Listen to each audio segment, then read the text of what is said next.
Gandang umaga, kumusta po? Narito po ulit ang update natin para sa lagay ng ating panahon.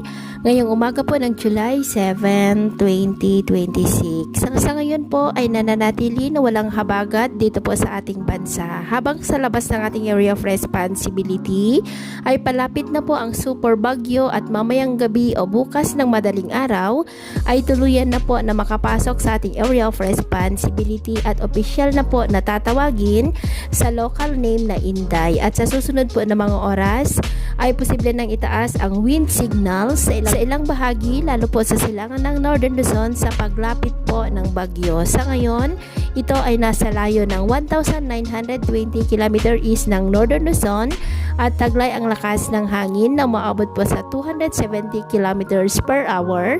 Base po yan sa datos ng Joint Typhoon Warning Center.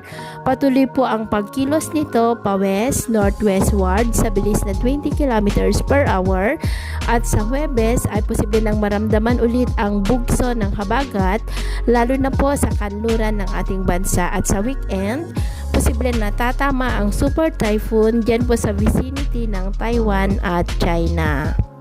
At sa lagay naman po ng ating panahon, ngayong madaling araw ay maayos ang panahon sa malaking bahagi ng bansa pero may mga tsansa ng mga isolated rains sa ilang bahagi ng Pangasinan, Aklan, Northern Palawan, Antique, ilang bahagi ng Negros, southern part ng Cebu, Leyte at Zamboanga del Sur. At mamaya po ay sisikat naman ang araw sa malaking bahagi ng bansa pero may tsansa muli ng maulap na kalangitan with isolated rains sa ilang bahagi ng Northern Palawan, Sorsogon, Romblon, Masbate, Northern Samar, Cebu, ilang bahagi ng Bohol at Zamboanga del Sur. At mamayang hapon, posible pa rin ang cloudy skies with isolated rain sa ilang bahagi ng Palawan, Western Visayas, Mindoro, Pangasinan, Zambales, Bataan at Ilocos Region. Kaya mag-ingat po tayo sa panganib na dulot ng mainit na panahon at ganoon na rin po sa mga banta ng mga pagbaha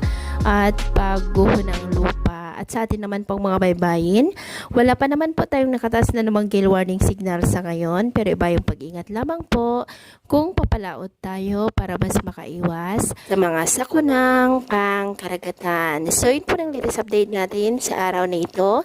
At ako po muli si James na nagsasabing sa kahit na pagsubok po na darating sa ating buhay, huwag na huwag po tayong mawawalan ng pag-asa. Thank you and God bless!